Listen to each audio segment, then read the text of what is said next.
નમસ્કાર મિત્રો, તારીખ છે 13 માર્ચ 2026 વાર છે આજે શુક્રવાર। આજના વિડીયોની અંદર ઝીરો બજાર વિશે સંપૂર્ણ ચર્ચા આ વિડીયોની અંદર કરવાના છે। તે પહેલાં દરેક મિત્રોને ખાસ નંબર વિનંતી કે ચેનલ ઉપર નવા આવ્યા હોય તો ચેનલને સબસ્ક્રાઈબ કરી દેજો અને વિડીયો પસંદ આવે તો વિડીયોને લાઇક કરી દેજો। તો મિત્રો, ગુજરાતમાં જીરુની આવક એક દિવસની અંદર 75,000 બોરીની આવકો જોવા મળી છે અને ભાવ પણ સ્ટેબલ જોવા મળ્યા છે।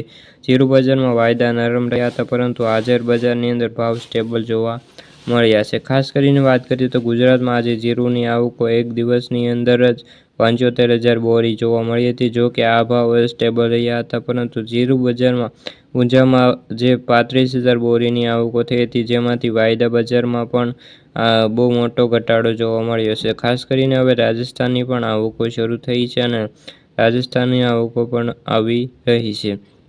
આમ જીરુમાં આવકો હવે દરેક સેન્ટરની અંદર વધી રહી છે, પરંતુ સામે લેવાલી મર્યાદિત હોવાથી જીરુ બજારમાં જે એકતરફી ચાલ અત્યારે દેખાઈ રહી છે। જીરુના વેપારીઓ કહે છે કે વર્તમાન સમયમાં જો બજારમાં કોઈ મોટી મૂવમેન્ટ દેખાતી નથી અને આગળ ઉપર હવે બજારમાં નિકાસના વેપારો કેવા થાય છે તેના ઉપર બજારનો આધાર રહેલો છે। જીરુ બજારમાં ઓલ ઓવર હવે ભાવ ઘટવાની જગ્યાએ 200 રૂપિયાનો વધારો જોવા મળી રહ્યો છે, જ્યારે ખાસ કરીને અત્યારે હાલની તેજી જોવા મળી રહી છે। પરંતુ બેન્ચમાર્ક વાયદાની વાત કરીએ તો 75 રૂપિયાથી ઘટીને 22,105ની સપાટી હાલ તો બોલાઈ રહ્યો છે। તો મિત્રો, આથી જીરુને લગતા આજની ચર્ચા વિડીયો ગમે તો વિડીયોને લાઇક અને સબસ્ક્રાઈબ કરી દેજો। ફરી મળીશું બીજા વિડીયો સાથે, જ્યાં સુધી બધા મિત્રોને જય જવાન જય કિસાન।